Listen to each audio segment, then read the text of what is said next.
Very good. The court sent you Sam's hour. All right, there you go. You're good. Great. Thank you, Carl. Well, again, I appreciate having me here this morning. Yep. It's my honor to be able to tell you a little bit about CRR Week.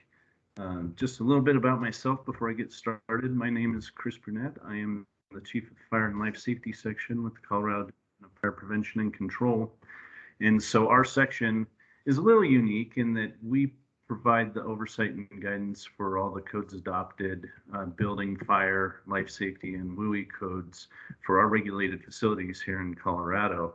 And so we have both a fire prevention branch as well as a building codes branch that oversee those operations, in addition to our investigations, as well as we have a unit dedicated just to helping develop professionally all of our inspectors and plan reviewers in Colorado. We have over 400 individuals at local departments doing work on our behalf. So we try and drive consistency through that group, which is a ICC preferred provider, I'm glad to say. And along with that, I'm the vice chair of the IBC Egress committee, and try and be as involved as I can with ICC. So again, I appreciate you having me here today. Carl asked me here to tell you a little bit about CRR Week, or Community Risk Reduction Week. And so I think what I wanted to do is start out with just introducing you to our website, crrweek.org, and telling you a little bit about how this all came about. So in 2019, some team members and I were at the CRR Leadership Conference that the IAFC puts on, and that was actually their initial conference. They have their second one coming up later this year in May, and it was at that conference where we happened to sit down with a couple of individuals from Wilmington Fire Department, Chris Walker and Wendy Giannini King. And we just got to talking with them and didn't think a whole lot of it, just had coffee and shared with one another kind of what our aspirations are, or what we're looking to do as far as CRR. And didn't think much of that conversation. Went about our day, went into some of the classes there at the conference. And it was following one of those classes, I walked out, and here's Chris Walker with Wilmington coming up to me with Ed Camo. And some of you may know Ed Camo. He's a leader in community risk reduction, has worked with Vision 2020 for a number of years. And they came up and said, "Hey, Chris, we got an idea. Can we sit down and talk?" I said, "Absolutely."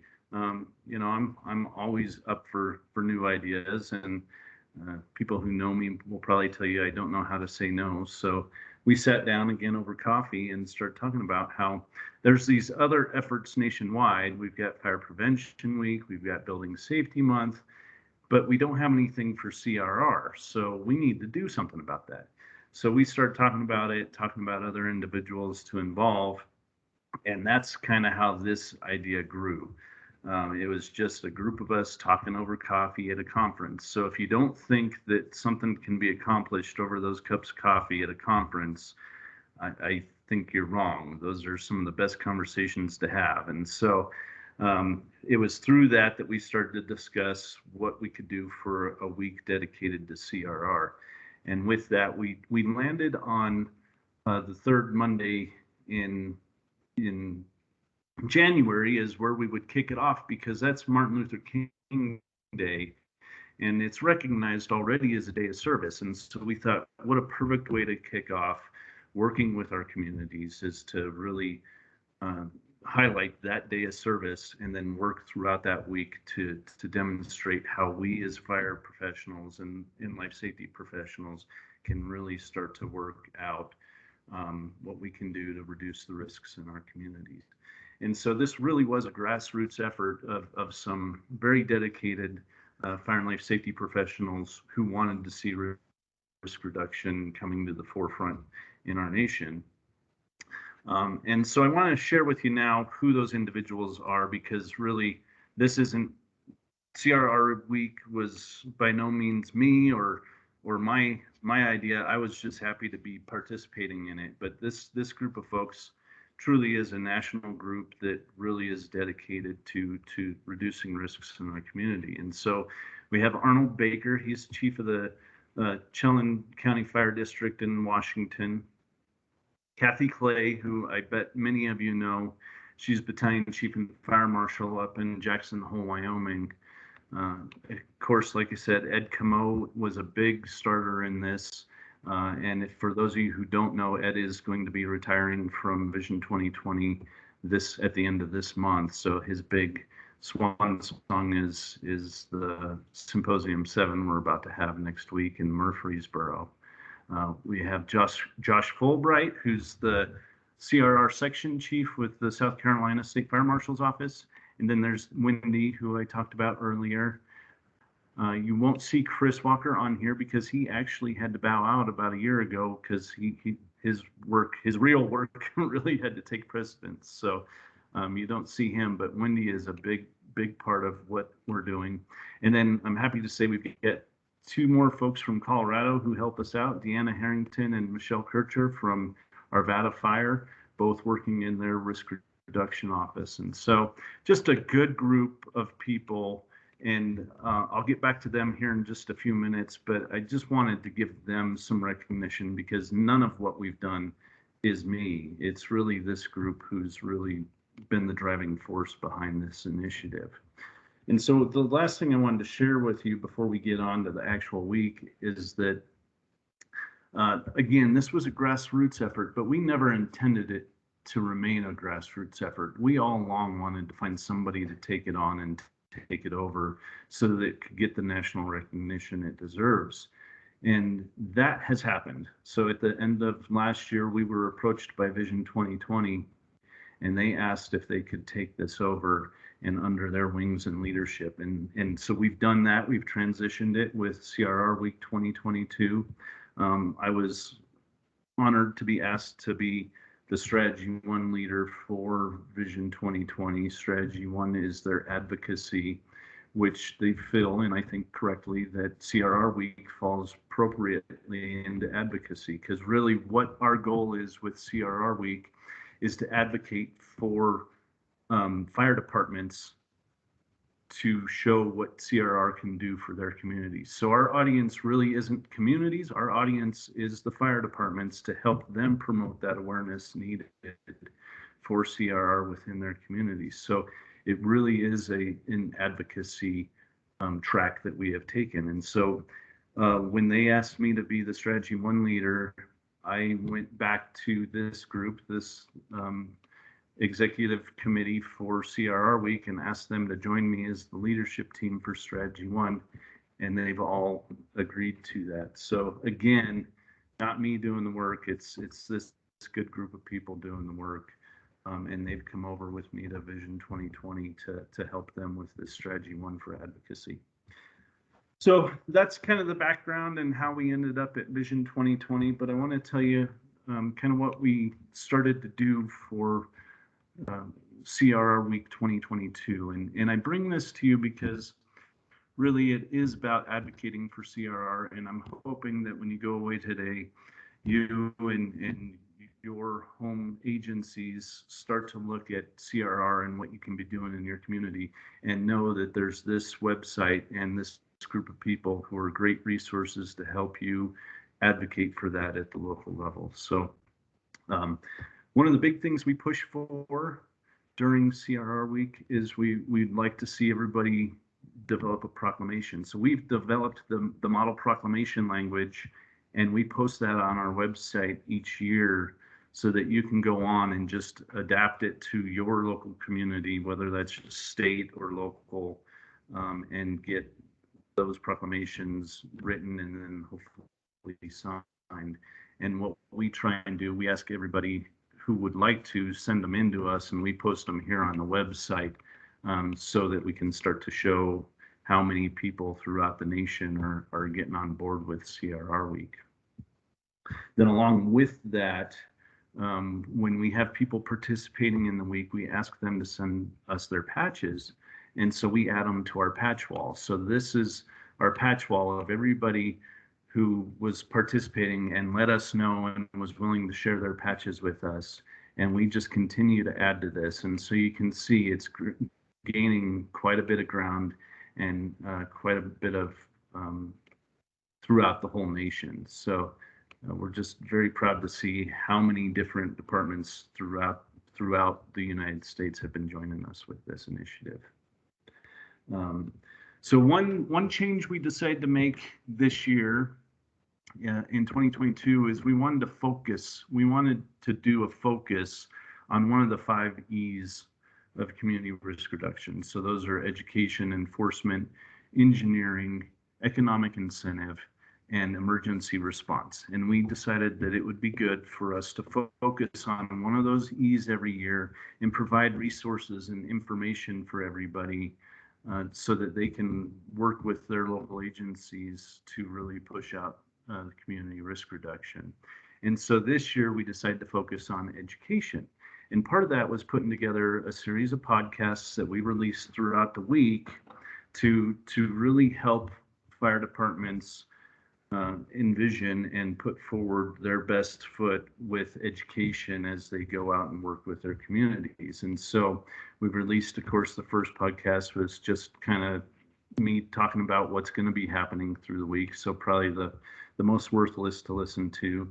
But then after that, all of these were very educational, trying to help fire departments really refine what they're doing as far as education. So talking about cultural competency, how you can use social media to increase your engagement, getting legislators and local officials on board and supportive of what you're doing with CRR, talking about behavioral science and how you can use that to really increase your breadth and width as you get into community risk reduction, and then using video as well to promote your CRR efforts.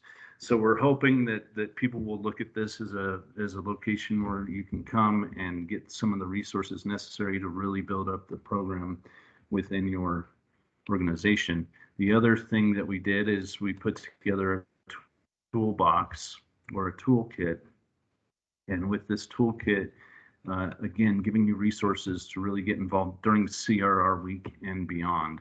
And so all kinds of good information there. Right up top is basic information about what you can be doing to advocate for CRR and how you can build out your programs. But then we made a special section just based on the education that we were really highlighting this year. And so there's all kinds of tools there, not necessarily fire department tools. We wanted to tap into marketing and other options that you can be using. So we've got different tools for behavioral change methods and audience as it relates to educating your public.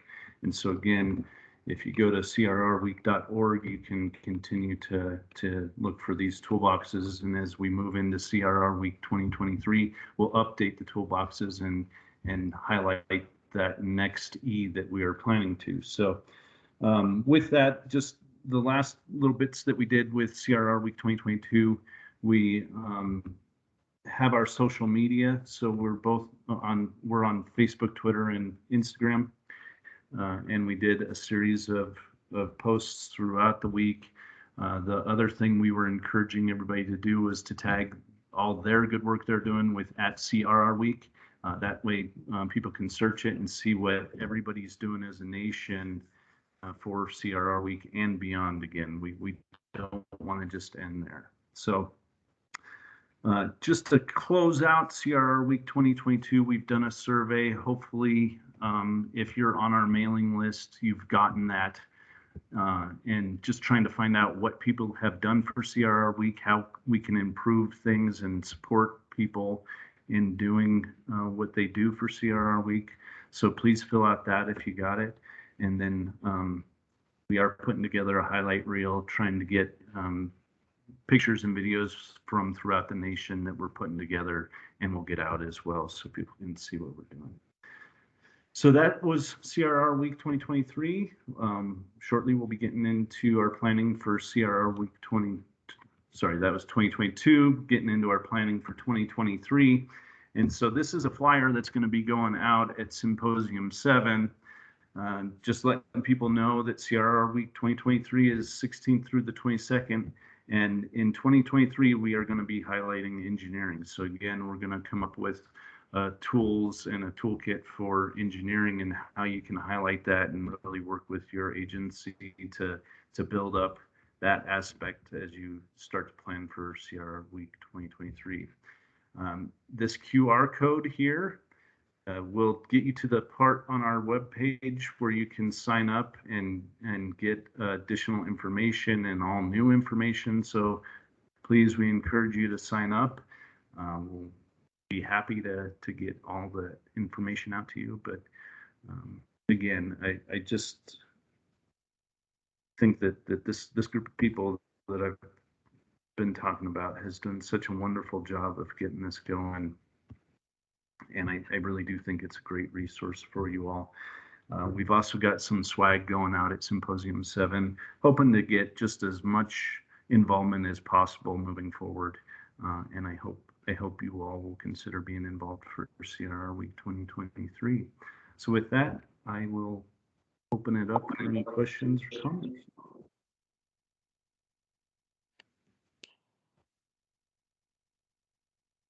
Any questions for Chris? Yeah, I scrubbed the chat. I'm not seeing any here, so feel free to ask directly, folks, or just raise your hand and we'll call on you. Chris, just from Christine, thank you very much for that presentation. I don't know how well knowledgeable this website is, and I've looked through it, and I do appreciate the connections that it gives between or the awareness with National Fire Academy and NFPA and bringing things around, because part of our public awareness work group work is how do we send messages out? How do we help fire departments and AHJs and get different messages out? And you've done a lot of that work on this website. So thank you for that and presenting and having us all be aware early on. I'm sorry that I missed this 2022 week, but prepping for 2023 and, you know, for everyone in the meeting, you know, please go to the contact us section of the website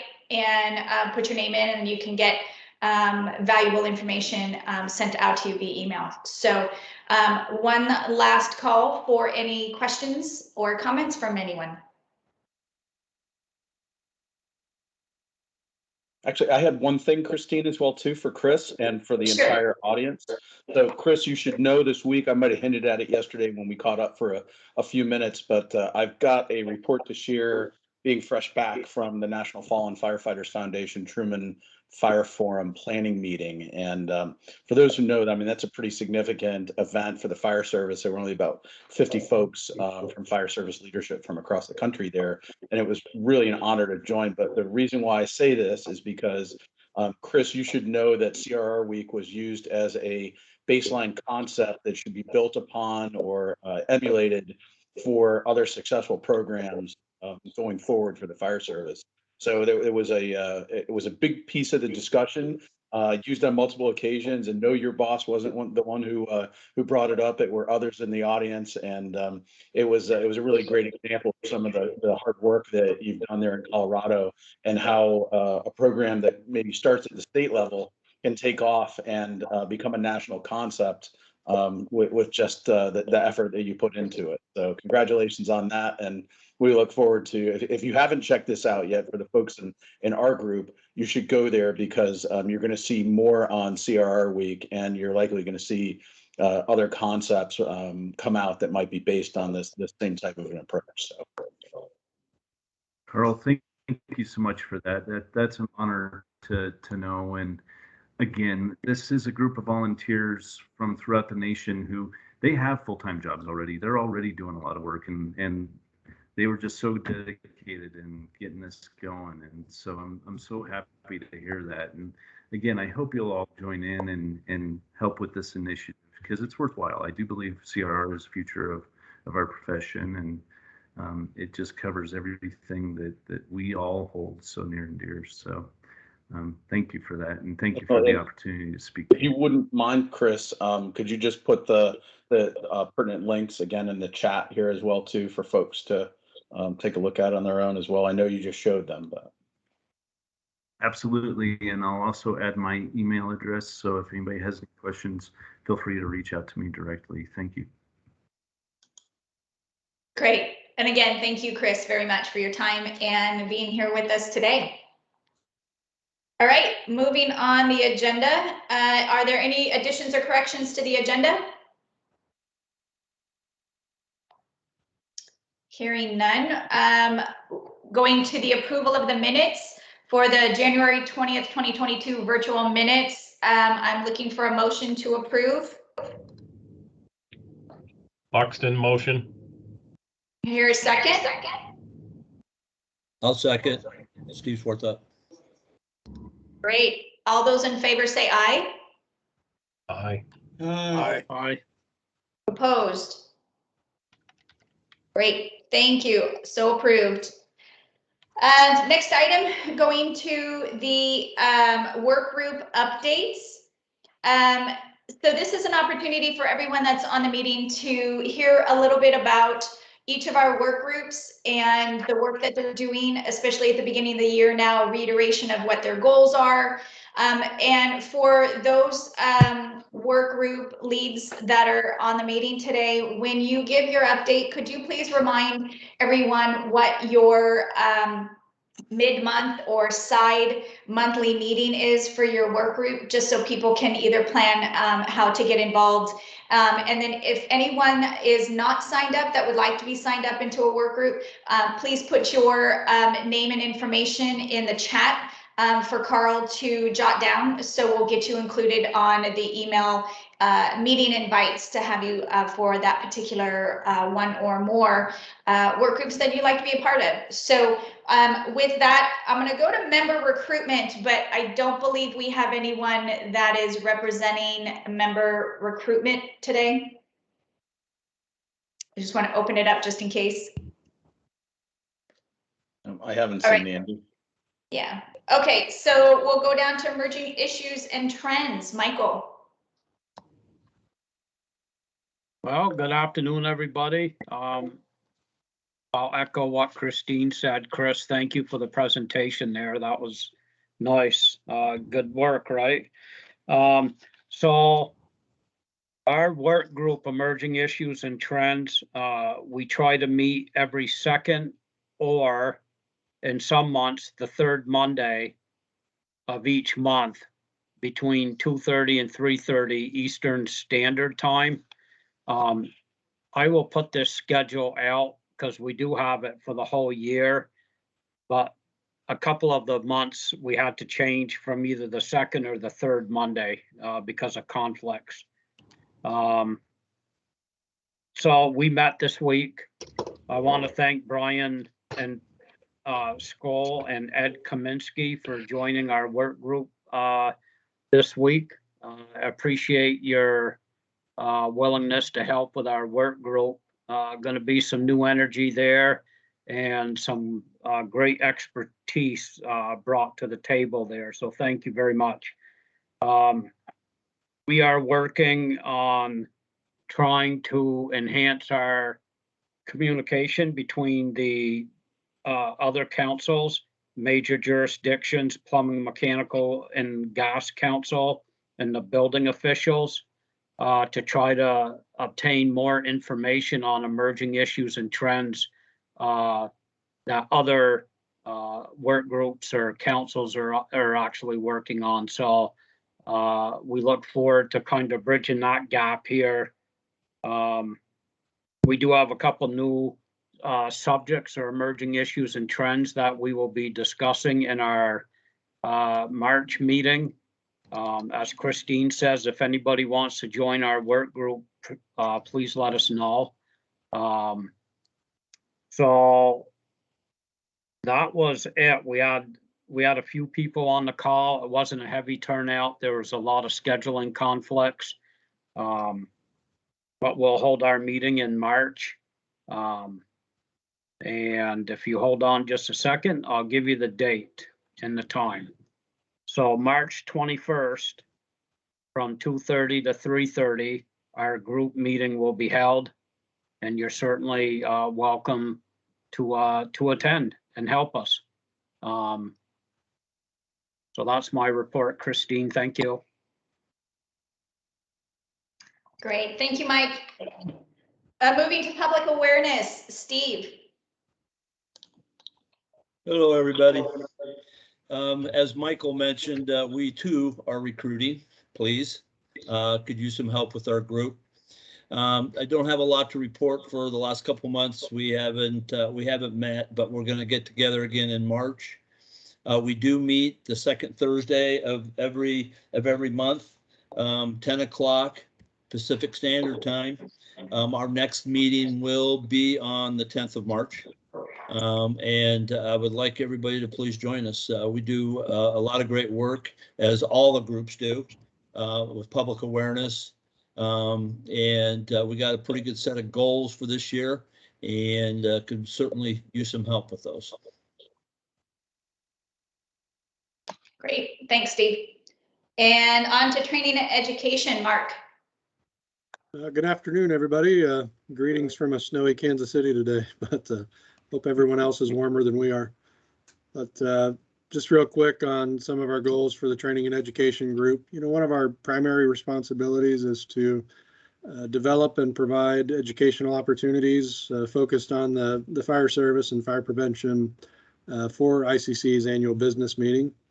And obviously the last couple of years have been tough with that, with not having the conference and then having a modified version last year, but that's still our top goal. And on top of that, we want to develop opportunities and partnerships with other organizations related to what we do. So groups such as National Fire Sprinkler Association, you know, we've got some classes coming up with them. That did just get rescheduled from the one that was canceled last year. So we'll look to help them out again next fall when it comes back around again. But that's really our ultimate goal, is training and education opportunities for the fire service. And then kind of some more long-range goals would be to help work on the professional development side of things with the ICC and getting some good pathways for certification and training for our fire service folks, really with the ultimate goal of trying to get more fire service folks involved with the ICC. Since it tends to be a building code heavy organization. So, but anyway, with that, like many of the others have talked about, we've not been able to meet this year so far with some schedule conflicts. We've traditionally met on the first Wednesday of each month at 11 o'clock Central. I found that's really not working for anyone, and our last few meetings have just been a couple or three of us. So, going to attend Vision 2020 next week and hope to maybe see some others there. But once we get back, I'm going to get a doodle poll out to anyone that's expressed interest in our committee, try to find a better day and time that will work for more folks, and we'll get that going again. So, but happy to have anybody that wants to join us, and watch for a survey about the meeting day and time. Great, thank you, Mark. As far as the for the governing committee members, thank you. We have almost 100% volunteerism to be a part of one or more of these work groups, and that's really the core of the successes that we've been able to build on with FSMC is the work that we produce and moving forward, and these work groups are crucial to being able to do that. So you know, we did log down the governing committee members that signed up for different work groups. We are a little bit skewed with certain work groups having more people than not. So we're going to kind of look at this a little bit more and just see if we need to shift one or two people around. But for all of you that are here and attend these meetings, thank you. That are not on the governing committee, we welcome your assistance. We have quite a few people that are also joining in our work groups. So again, please feel free to come in to a work group meeting, see what it's all about. sign up to receive meeting invites through Carl, and we'll be able to get you a little bit more information and get you kind of dialed in with what we do. So thank you again for all of you for the work that you've done and the plans that we have for the goals for 2022. Okay, so down to the reports from officers. Director Jim Sayers, hello. Do you have a report for us?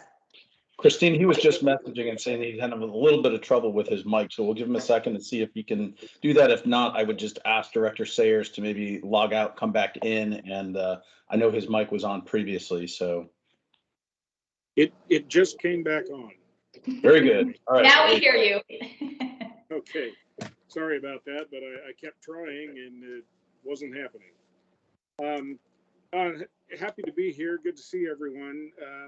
Just a couple of things, or I should say a few things to touch on. The committee action hearings coming up March 27th to April 6th in Rochester. The board of directors will be meeting on the 26th in conjunction with that. The board is also meeting this coming week in Dallas for a board retreat, giving us an opportunity to get to know each other better, learn a little bit about each other, and do some workshop type stuff. A couple of big things that I want to touch on. ICC has purchased WINS Career Education, which is going to be a big boost to our education programs, and also Community Development Solutions, one of the family of solutions, has purchased Municity, which is building code planning and really all departments software for building departments and so forth. So those are big deals. It's going to help us to be able to take better care of our members. Building Safety Month coming up. The theme is Safety for All, Codes in Action. So make sure you're getting prepared for that, getting proclamations done. It's always good to see, in particular, get some proclamations from fire departments. We tend to get a lot from building, maybe not as many from fire, but it'd be great to see more. Awards nominations are due April 15th for ICC awards. There is a new call for committees. It's diversity, equity, and inclusion. Anybody that would like to get involved with that, the application deadline is March 4th. And that's about what I've got, unless anybody has any questions for me.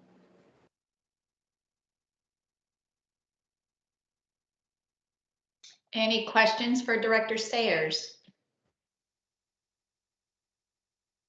Great. Well, thank you very much for being on our meeting today. I would also would like to acknowledge and thank other ICC directors that are on the meeting today. I would like to open it up to any of you who would like to say anything. It's no obligation, but we just want to open it up to hear if you have anything that you'd like to let the group know. I see Director Brown, you are off the phone now, so not to put you on the spot, but if you are interested in saying anything to the group. And it looks like he is doing other work. Director Spencer. And then Director Metz. Good morning. Good morning, everybody. Thank you for allowing me to continue to join you guys. I miss this group, and it's really great to hear that the leadership transition went very smoothly, and you guys are continuing to do great work. So thanks again. Great. Thank you, Randy. One last attempt. Director Brown, would you like to say anything to the group today? Had to find my mute button. My apologies. That's okay. No. I'm going to graciously pass on that, and my apologies. I just got a phone call from Director Mike Boso that I had to take, so I'm just going to be a fly on the wall today, if that's okay. Absolutely fine. Thank you very much for being here. You bet. All right, so I don't have any more under the agenda item for report from the chair, other than things that are going to be coming up later in the agenda. So I'll pass it to report from the vice chair, Tim Deal. Good afternoon, good morning, everybody. Just a couple updates on things that are happening around. Yesterday was the second day of the workshops for the performance code. Once again, a lot of good discussion, a lot of interesting ideas that came out of that. And basically now it's in the process of wait and see. There really was no consensus as a direct direction. Like I said, all over the map. So there's still a lot of questions to be asked and determined at a later date. But you should be see something starting to come forward on that initiative. The other thing is the Continuity and Outreach Committee from the building officials and the Building Membership Council. We met last week, and again, it's a great way to exchange information. So really, new year, a lot of new faces, a lot of new names, and just to, reiterate what the expectations of the group were and to make sure all the contact information were there, up to date, as well as updating the matrix. So I look forward to continuing that. We'll progress throughout the year and continue our work. And that's all I have to report. Great, thank you. Any questions so far from anyone? Okay, report from Carl as our staff liaison. Hello, everybody. I was furiously typing in the chat. I've given you several links in there that you can click on and take a look at. So lots going on here. The first and foremost is that I just returned, as I said, from San Antonio, Texas, where I was for the last 3 days as a guest of the National Fallen Firefighters Foundation. And as many of you know, but for those who don't, the foundation actually works very closely with the Truman Foundation out of Key West, Florida, to basically promote and keep alive the Harry S. Truman 1947 Commission on the fire problem in the United States. So for a number of years, they've been sponsoring activities and working through an Assistance to Firefighters grant from FEMA to make this a reality. So what makes this important is it goes all the way back to the Fire Control Act of 1947, other major publications like the America Burning Report in the 1970s, the America Burning WUI that is currently under development, and many other efforts. And marrying those along with the foundation's mission of the 16 major fire and life safety initiatives that the foundation has, and forwarding the strategic view and agenda for the fire service over the next 3 to 5 to 10 years. So it was a really great opportunity to be able to get together, and I wanted to just share with you what the agenda was so you could see what it is that we were working on. And we had some really great folks there, so I'm going to share my screen here for a moment and just kind of scroll through this agenda so you can see we got in on Monday the 14th.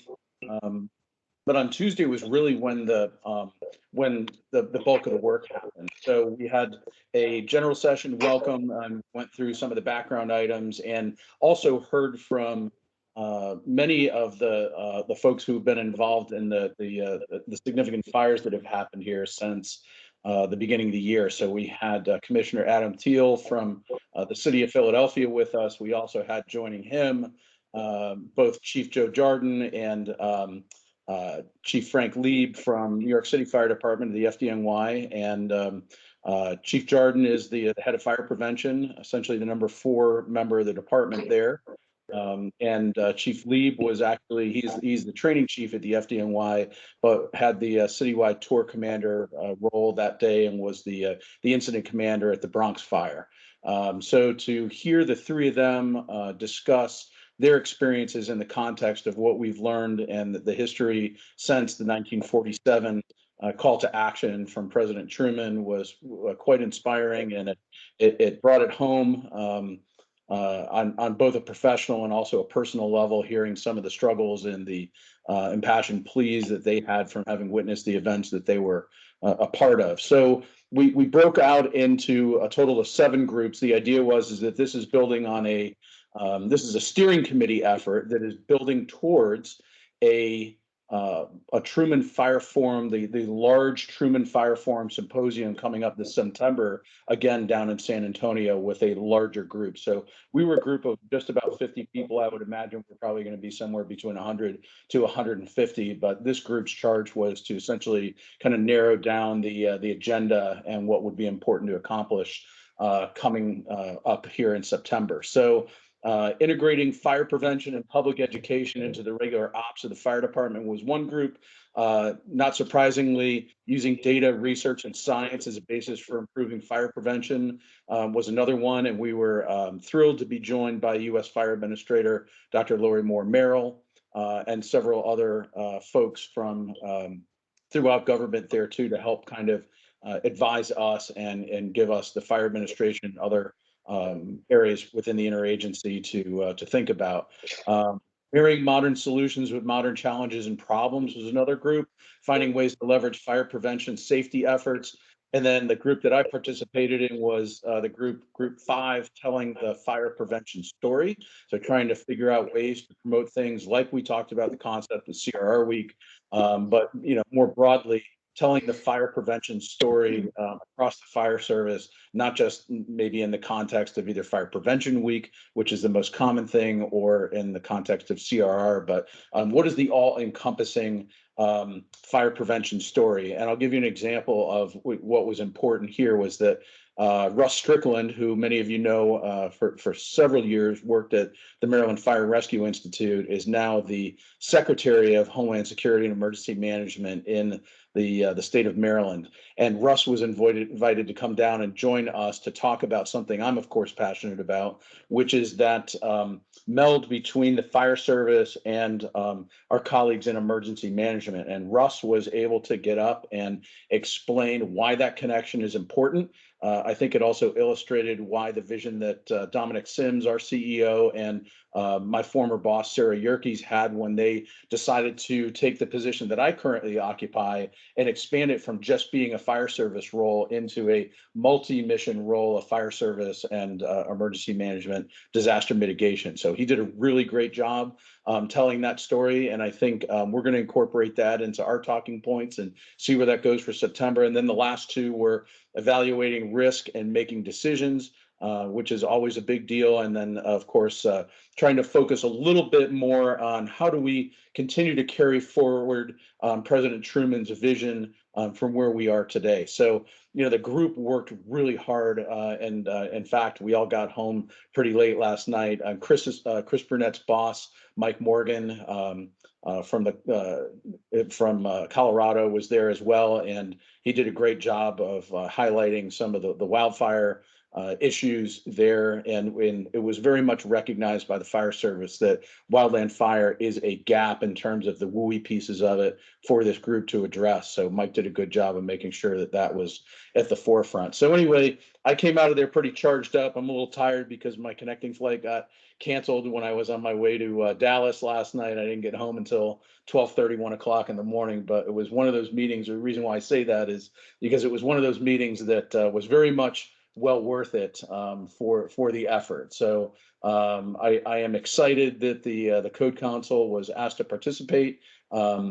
We took full advantage of that opportunity, and again, all of our fire service partners, codes and standards organizations, and others will be invited to follow up on this in September and participate in the process. So pretty energizing and quite a big deal. So the other big piece of news from this week that I'd like to share with you, in addition to the stuff that I kind of text dumped into the chat, is that earlier this week we did a webinar on tornado awareness and risk mitigation for code officials and also for building safety design professionals. So that went really, really well. In fact, it exceeded our expectations. I can't even begin to tell you how far it exceeded our expectations. So the genesis of this was, and many of you will remember me talking a little bit about the experience that Larry Novak, our chief structural engineer, and I had just before Christmas in Kentucky. So coming out of that trip in Kentucky where we went down with FEMA to look at building performance following the devastating tornadoes there, we were compelled to come back and find a way to bring more attention to the subject of wind mitigation, tornado awareness, and being able to assess risk in communities across the country and throughout the world. So the thought was that we would put together a multi-pronged communications and marketing strategy to do that, to share the experience that we had and bring some additional attention to the wind provisions in the I-codes, specifically as they pertain to tornado. So we were thrilled to have several folks join us for a webinar that we did earlier this week, and I was honored to be able to moderate and facilitate that. So we had, and I'll scroll to the bottom of this page here, and then put the link in the chat again. So we had Dr. Mark Levitan, who is by far the leading wind researcher in the country by far from NIST. He also chairs the ASCE 7 wind committee, and is a member of that committee, but he chairs the tornado subcommittee.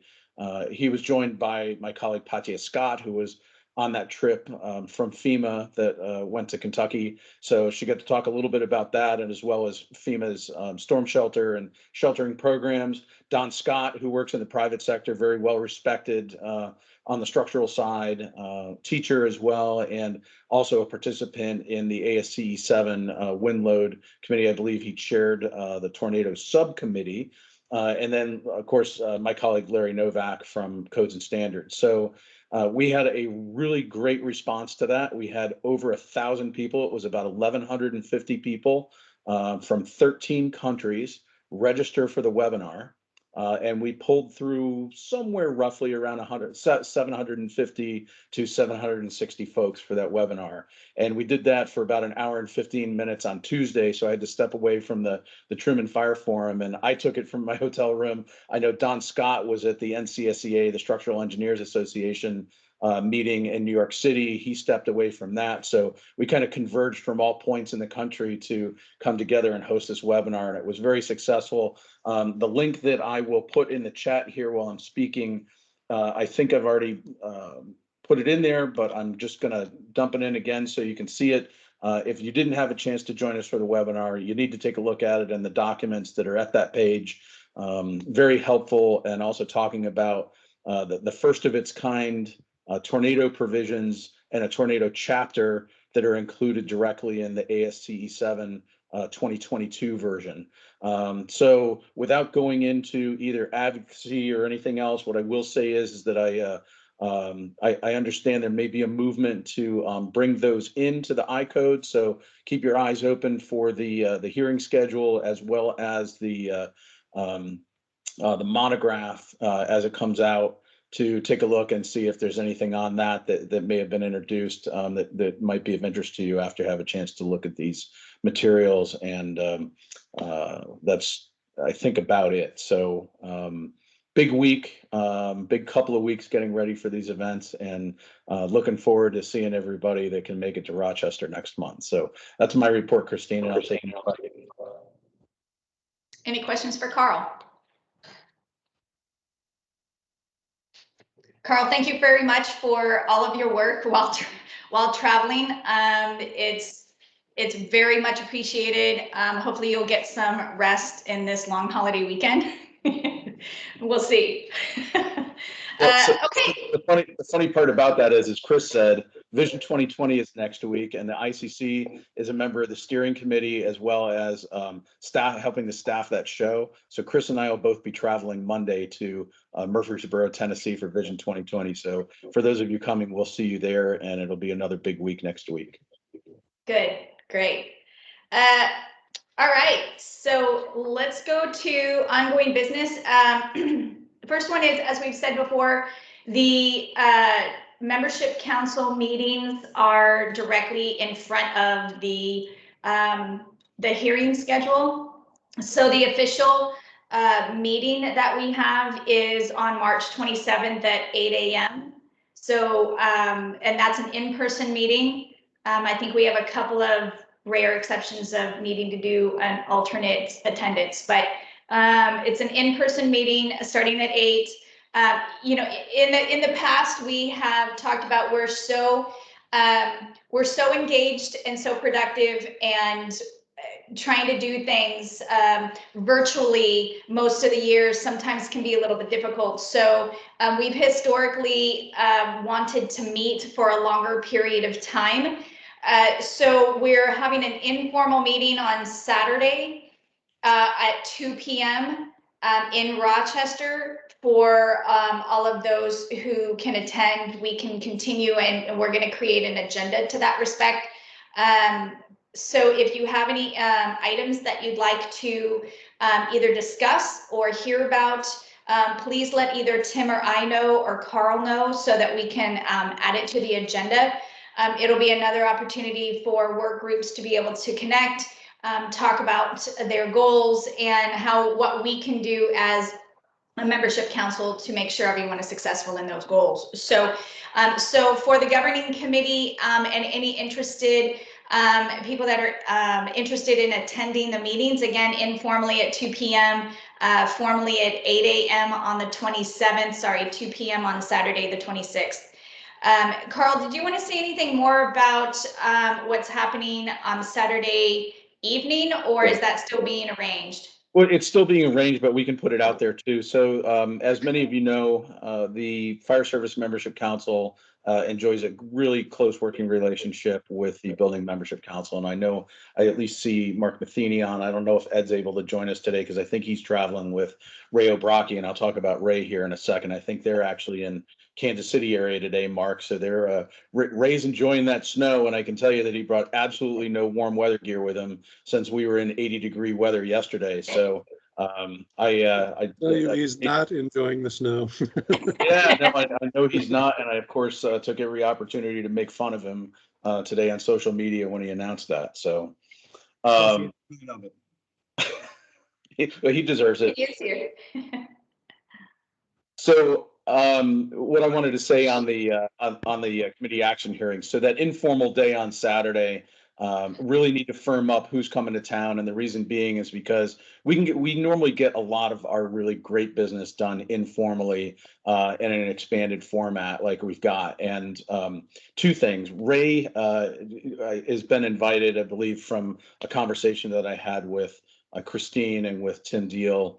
To talk a little. Ray is super passionate these days, as one might imagine, knowing his background coming from the city of Baltimore prior to the other positions that he's held, and he's super passionate about the issue of fires and vacant buildings, absentee landlords, and urban blight, and finding ways through his training as an attorney, a JD, to perhaps address this. So he's got a proposal that he's working on to bring in front of the Baltimore City Council and other folks to address that. And he's been invited to talk to us at our meeting that weekend. So I think that's very timely, particularly on the heels of the 3 line of duty deaths coming out of the city of Baltimore here only a few weeks ago. It's been a tough beginning of the year, but I think a really topical a piece here for us to kind of consider and rally around a little bit at our meetings there. And then the second piece of this is I'm working with Ed Lazinski from BMC to put together a dinner, a joint Fire Service Membership Council, Building Membership Council dinner. We've got a restaurant selected, a barbecue restaurant that's not far from the convention center and where the convention hotel is. So we're working to get that contract signed and get a menu done here in the next week. So we'll have details on that. But if you're going to be in town on that Saturday, please plan on dinner with the Building Membership Council that evening, and I'll need a firm count of who's coming here in the next week so we can sign the contract for food and beverage. So that's all I've got on the Rochester activities, Christine. Great, thank you. Does anyone have any questions about that, the meetings? Carl, how do you want us to let you know? Are you going to send out an email, or you want us to just respond to you? Yeah, well, feel free to respond. You can even put it in the chat here too. I mean, I just need to know who's coming. I have put it out a couple times in the last month, and I've gotten some responses back. So I'm not picking on you, Steve, but definitely need to know if you're going to be there so I can put you in the count for dinner. Is Ray's conversation going to be Saturday or Sunday? We haven't done the agenda yet, but Christine, were you thinking Sunday morning? Were you thinking that, or did you want to see if you do it Saturday? I was probably thinking Sunday morning, but I would defer to Ray's schedule when he is available. Hi, Ray. When he's available. Saturday. I'm driving up Saturday, so I'd rather do it Sunday morning. That way, if I hit traffic, I'm not sweating it out trying to make it time. It'd be easier for me. Yeah, You gotta. that's It fine. might snow there too, Ray. So you got to make sure It you. seems like everywhere I go, it snows. Some cold weather gear with you, brother. Come on, Ray. It's a direct flight from BWI up there. Come on. I'm driving. Nope, I'm flying up Saturday. So hey, Ray, Okay. I thought I heard you maybe on, but I didn't know for sure. But did I capture the kind of the essence of the topic you're looking at covering? Oh, yeah, absolutely. And in fact, right at the end of this meeting, I have a Zoom meeting with a couple members of the city council and people from the city solicitor's office. So that's going to be interesting. I can report on that too. Absolutely. That'll be great for Sunday. For Sunday. Great, thank you. Yeah. Ray, Any- if you're in town too, you're invited to dinner for sure. Sorry to step on you there, Christine, but That's wanted okay. to make sure Ray knew that in front of the group. Absolutely. Any other questions about the meetings?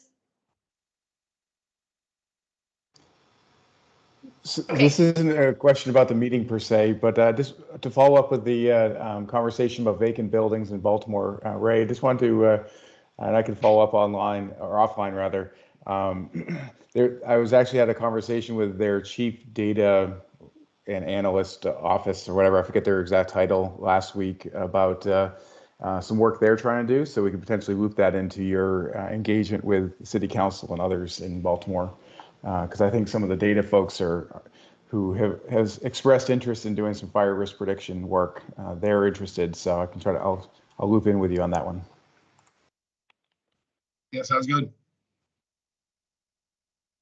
Okay, thank you, Matt. So the other item that we have coming up is, and I'll just kind of throw it out, Carl, and then if you want to fill in what I missed, is the annual National Fire and Emergency Services Symposium and Dinner that's on April 6th and 7th. Carl, do you want to explain a little bit more? I don't want to step on your toes with how to explain that with how we're participating. Not at all. So Congressional Fire Services Institute is the sponsor of this dinner. It's loosely known and referred to also as the CFSI Congressional Dinner. So the dinner actually occurs on the evening of April 7th, which is a Thursday evening. There's a symposium ahead of that, and I believe, Ray, I think you're on the schedule for that, but there's the schedule for the symposium just came out the other day. So there's some really good presentations that are on that as well. So if you can make it on the 6th, you're certainly welcome. But I do have some limited availability. The ICC gets a table for 10. I know myself and my boss, Gabe Mazur, will be there. Christine and Tim have, of course, been invited. I'm not so sure that Christine's going to be able to make it this year with some other commitments that we've got going on with her on the West Coast, and that she's committed to herself professionally. So for those spots, I've gotten some good feedback from the group. You see me solicit that by email, but if you are interested in coming, kind of last call right now for coming to the congressional dinner and seeing if we can underwrite your expenses and trip to be able to come and participate with us. Always a great networking opportunity for those that have not been able to participate in the past. Always a very strong program. And there's not a year that I've gone that I haven't learned something or met somebody that I hadn't known before. So there's the pitch. Great, thank you. Carl, how many seats do you have left? It all depends, Director. Depends on who's asking. And I've only been to it once, but it was quite an experience. And I would encourage anybody that hasn't been there if I had a seat, I would gladly give it up to a first timer. It's a great event. Yeah, no, it is absolutely. And you know, if there are other directors that want to go, I have extended an invitation to Director Metz, being the past chair of this group, as well as to Director Wheezy, and we're extending an invitation to President Davis, as we always do for the sitting ICC president. So we'll see if she has the opportunity to be able to join us this year. Okay, great, thank you. Going to new business, as Director Sayers mentioned earlier, the ICC annual awards process is underway. We have an award for the Robert W. Gain Fire Prevention Leadership Award. So that's something that we're looking at nominees. If you have somebody that you feel would be worthy of receiving this award, let Tim Carl or I know. So we can look a little bit further and move forward on presenting a nominee. Again, the due date is April 15th, so we need to keep that in mind so we can work forward on it. One comment on that is that Sure. I am aware that there are at least a couple of candidates that have been submitted for the Robert W. Gain Fire Prevention Leadership Award so far. So I would say that get those in. That may be a very competitive process this year. So if you've got someone in mind that you feel is deserving, we'd like to get that in. And then I think there's also an opportunity. I know the committees have changed up a little bit this year. So I believe that our New York directors, who's that, Jim? It's I'm trying to remember who's the New York director that's got the award. Steve McDaniel. Steve McDaniels. Thank you, Randy. Appreciate it. So Steve McDaniels has got the awards committee this year, and Randy, I don't know, maybe since you spoke up there too, but maybe I can defer to you based on your experience having helped with this application process in the past, and just outline for the group, since we've got a lot of new members, what's important here in terms of having the Fire Service Membership Council weigh in on the GAIN Award to the awards committee. Absolutely, Carl. You know, I've done multiple applications, and I think the key here is to show not only what that individual may have done in their home state, but to focus on what their activities have done with ICC, whether that was the National Code Development process, you know, service on membership councils. You know, it is a Fire Prevention Leadership Award, but we're really trying to show the context nationally on what their contributions have been to the fire prevention effort there. So, you know, if you've got somebody that may have done a lot, you know, in their home state, but didn't have much involvement with ICC, I'd look to try and strengthen that application so that the committee is really seeing the tie-in with, you know, what we are doing here as an organization. And I think there has been a change also, where before you used to be able to submit an application and the application stood on itself. And we are going to be looking as the ICC board to have an additional nomination letter. So you have two different people, you know, providing input as to the credibility of the individual you're nominating. So if you want to do an application for somebody, make sure you find somebody else to sign on with that application and support. Great, Very good. great Thanks, information. And actually, I saw Director McDaniels is actually signed on here today too. I was scrolling here for a minute while Randy was talking. So Steve, I see you there. I didn't know if you're monitoring, if you wanted to say a few words in terms of the awards committee. We were obviously talking around your responsibility here. So. No, I'm glad.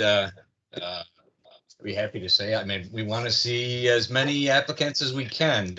Sometimes, and maybe some of you know this, we do struggle in certain awards trying to get the right amount of people to be able to evaluate. We may only get one or two or three applicants, and it might make it tough. So I would encourage anybody to reach out, or if you know somebody, to get those submitted, and pay close attention to the recommendations. We want to see some recommendations.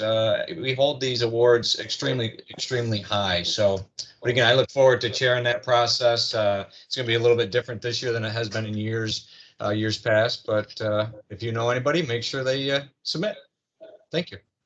Absolutely. Thanks. And I'm sorry I couldn't pull the name out. I'm still a little foggy from travel last night. We got a lot of directors on this call today, so we're fortunate, but I apologize for stumbling on your name there for a minute.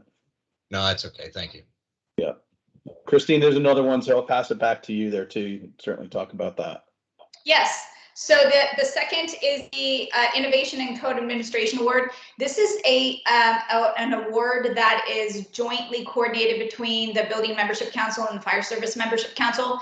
It's geared towards building and fire organizations that excel in the delivery of code administration. So it's something that we work back and forth and kind of who does the coordination, and BMC did it last year, so it's FSMC's turn this year. So those applications are due June 30th. And then they'll be reviewed.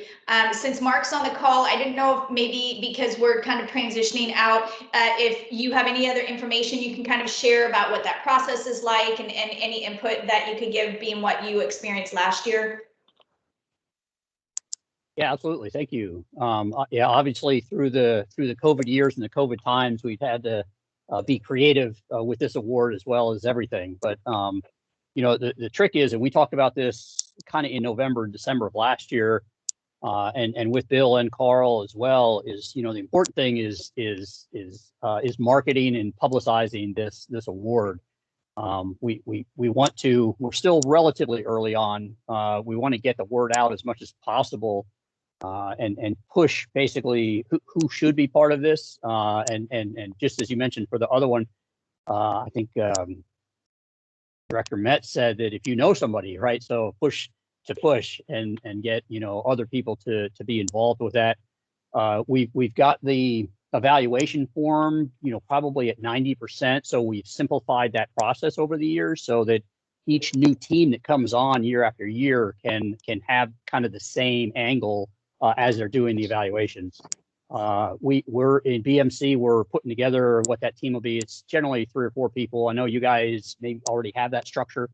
So we're going to have that in places also, but the real trick here is marketing the daylights out of it. Great, thank you. Thank you. Yeah, so more to come for everyone as we get a little bit deeper into the year, so we can start thinking about it now.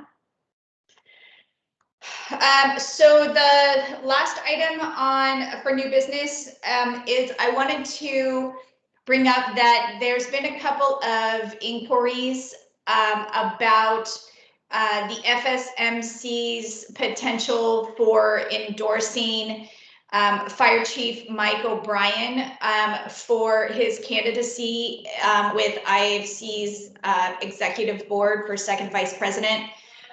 So I wanted to get any kind of feedback from the group, what your thoughts, opinions were, if we wanted to have something come from FSMC as an endorsement for him. You know, for those of you who don't know Chief O'Brien very well, he's been very active in code development. He actually received the Robert W. Gain Award last year from us. So it's really kind of timely that he is going for an IFC board position. So he's always been a friend to the fire service nationally as well. So I wanted to bring it up if there were comments or concerns or positives, negatives in producing a letter of endorsement for him.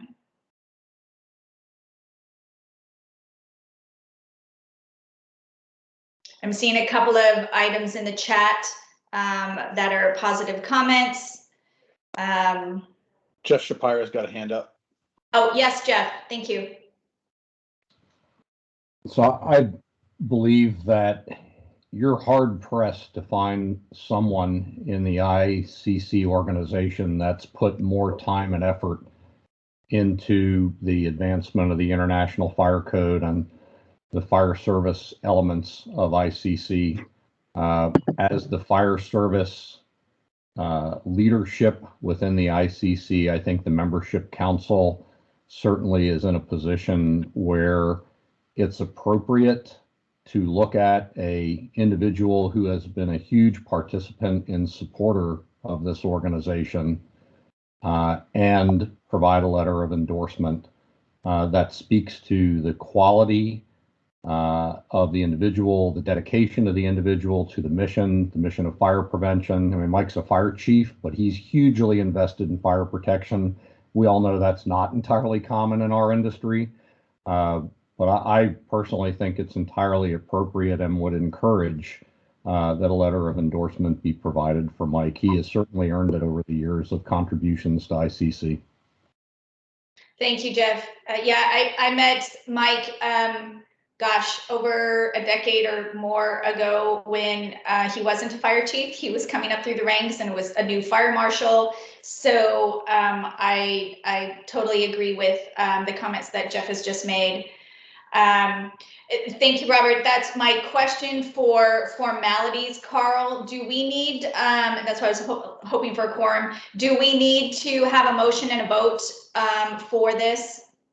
I would say, based on precedent, particularly from other organizations I've been monitoring that are doing the same thing for candidates, I would say yes. So I would encourage you to make that a matter of the record. And if that's the case, then we'll take it forward and get it on the letterhead and all that if it passes.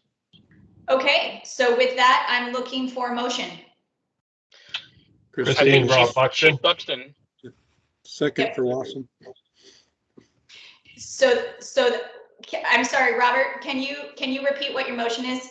Yeah, so my motion would be for us to send a letter of support for Chief Michael O'Brien for his IAFC second vice president. Thank you. And Mark, you second that? I second that. Great. Any discussion? Calling the vote. All those in favor? Aye. Aye. Opposed?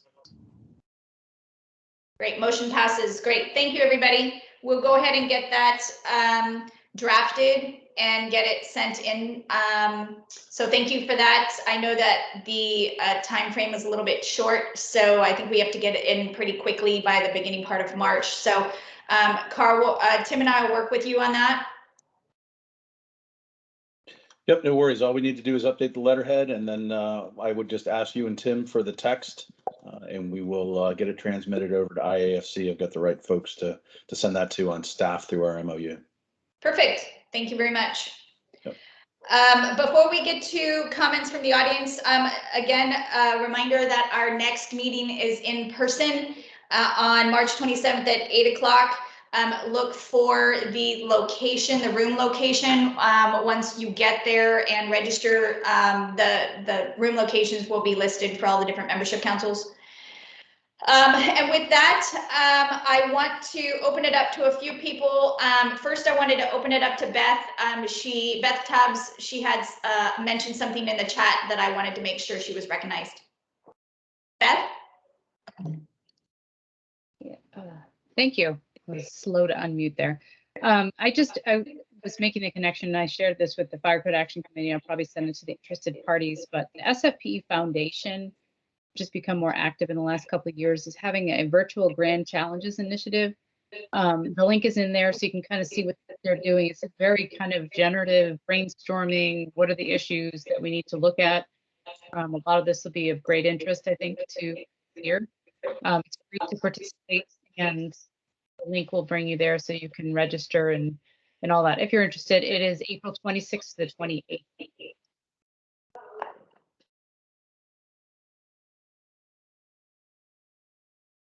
Great, thank you, Beth.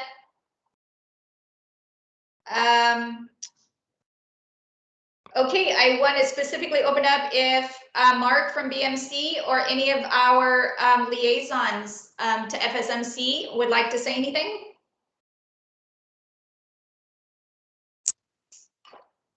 This is Mark. Thanks for the opportunity. Nothing too much to add here. Look forward to seeing everybody in Rochester. Great. Christine, Josh Harmon's got his hand up. Thank you. Hi, Josh. Maybe I can figure out how to unmute. So I just wanted to say thank you to everybody who has participated in the past with the SMC's different Building Safety Month video opportunities.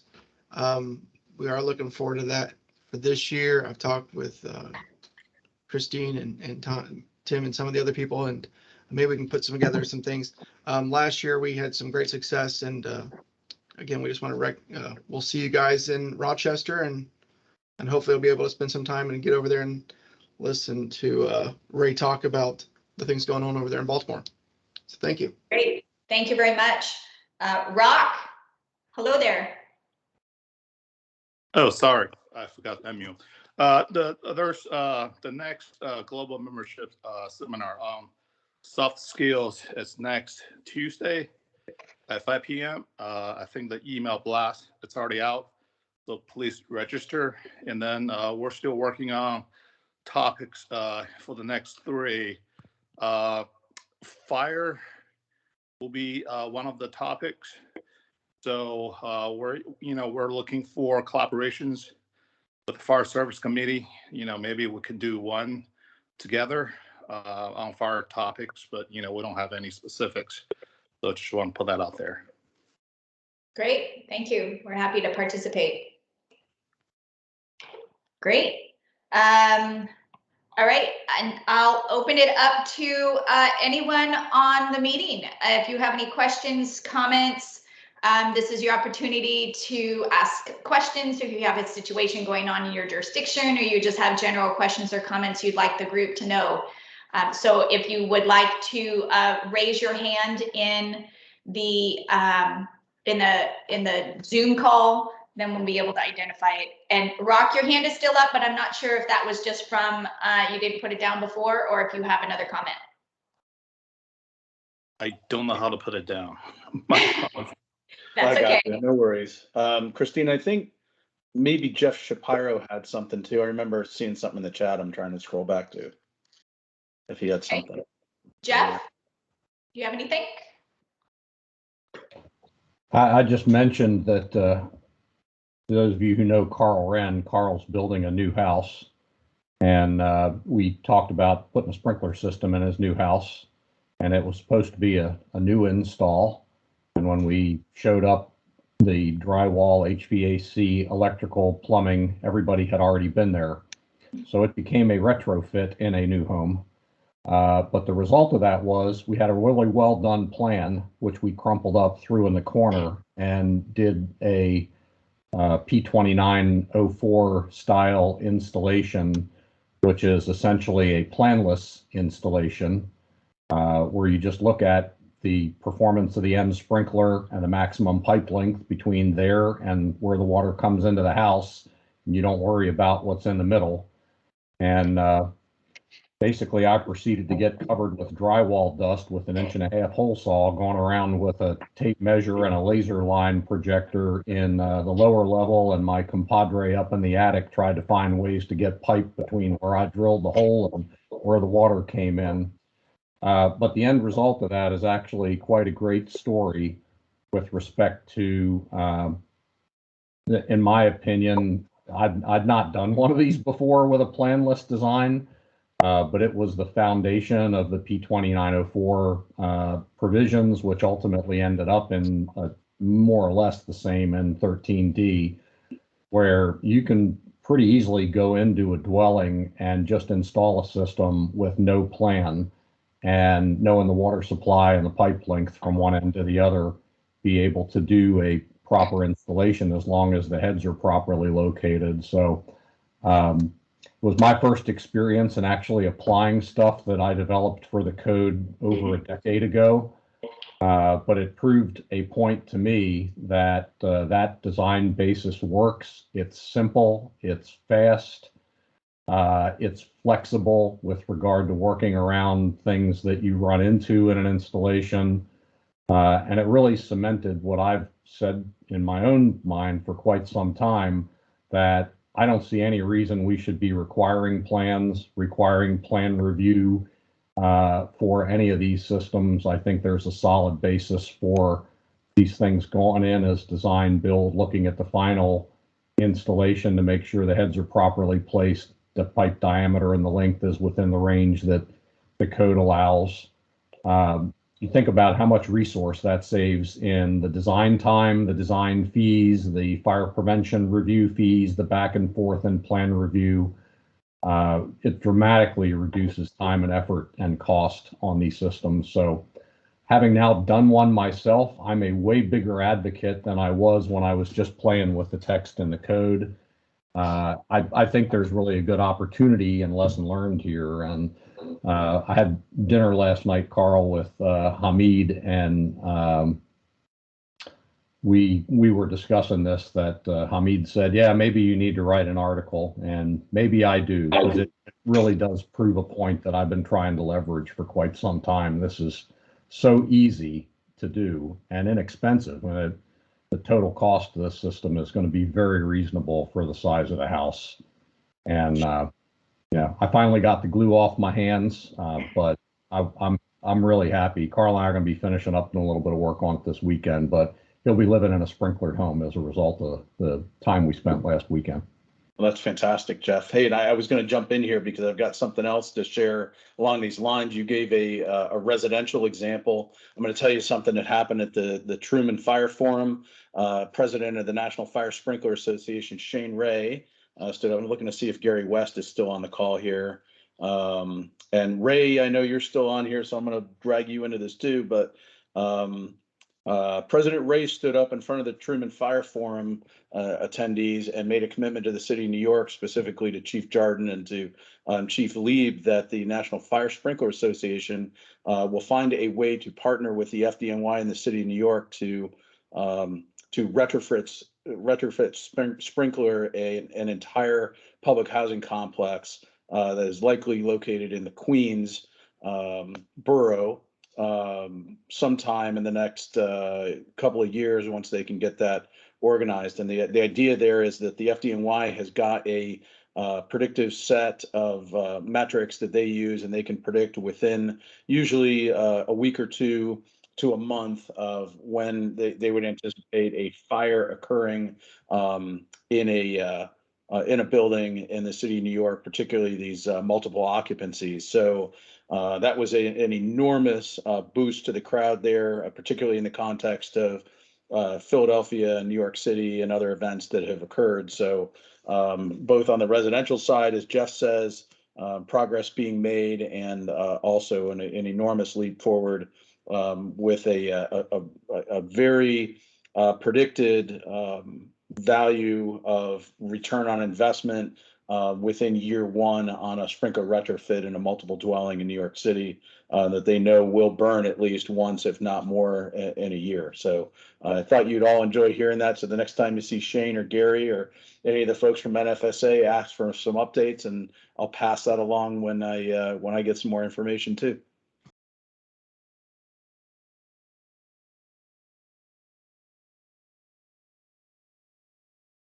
You're muted, Christine, you're on mute. Sorry, I'm trying to be respectful and then I forget. So Jeff, your hand is back up. Yeah, I did have two other things I wanted to mention. One I put in the chat box relates to an interpretation. The comments are due today on the IEBC. The staff draft of the interpretation basically says the IEBC will not require retrofitting sprinklers in an unsprinklered R1 being converted to R2, with the logic that the R2 is no more hazardous than the R1. I think that was fixed in the 21 edition. Myself, the 18 is a little vaguer. I've gone back to the 2003, which is the first edition, where to me it's pretty clear. But this is going to be a case, I think, of Jeff versus staff when this thing comes before the, it's going to go to the Fire Code Interpretation Committee since it's more fire related. But if anybody's interested in that, I did put the link in the chat so you can look at the interpretation. If you'd like to comment, deadline is today. But it's going to be a very interesting discussion. My position is the code, if you go from R1 to R2 or vice versa, it doesn't look at equivalency of hazard. It looks at they're both occupancies that ought to be sprinklered. If you're going to change it from one to the other, you got to put the system in. But the staff draft of that interpretation says, no, that's not correct. It's not any more hazardous than existing occupancy, and you don't have to put it in. So anyway, stay tuned for some fireworks on that. And then there was the other item. I just wanted to call everybody's attention that I personally, on behalf of Lake Travis Fire Rescue, which is my jurisdiction that I work in, submitted a proposal to admin, which will be heard on day 1 in Rochester, where I have added a section to Chapter 1 that deals with natural disasters and basically adds a degree of flexibility to jurisdictions who may suffer like we did last year in Tropical Storm Uri, where you have a major power failure event. You no longer have heat in buildings. Fire sprinkler systems can freeze. Fire alarm batteries can die. Technically, under the IPMC, those buildings have to be evacuated. Not a good PR stunt in the middle of Winter Storm Uri. But there's no authority in the code to allow a contractor to request to be able to shut down a system without following all of the procedures in NFPA 25, or I mean, the fire code official, if you do this without authority in the code, you're potentially out on a limb allowing somebody to do this. The insurance company could theoretically deny coverage because the building was non-compliant. It's just a whole cadre of issues. So I've thrown a paragraph into a proposal for the admin section of the IFC. Basically gives the fire code official authority to declare a natural disaster, to develop a written policy as to what has to be done if you want to deal with modifying a system requirement and with an expiration date. Interestingly, there are people, to those who don't know, I represent NFSA on some stuff, and there are people within NFSA that are trying to call for NFSA to oppose my code change proposal. So it's possible that Jeff Hugo and I will be up at the mic opposing each other. But I pointed out that I've seen Dave Collins and Sarah Rice go at it at the mic, and they're married. So why not me and Jeff? So anyway, I just want to call everybody's attention to it because it is definitely going to impact a lot of fire service folks. And, a lot of us don't necessarily dig into the admin section when we're reading the monograph. So I just wanted to give you a heads up on that. Thanks. That's all. Great. Thank you, Jeff. Appreciate it. Randy.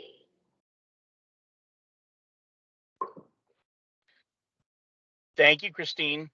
I just wanted to let the group know that today at 1 o'clock, the state of California will be entertaining our first work group meeting to bring the International Wildland Urban Interface Code to a statewide adoption process.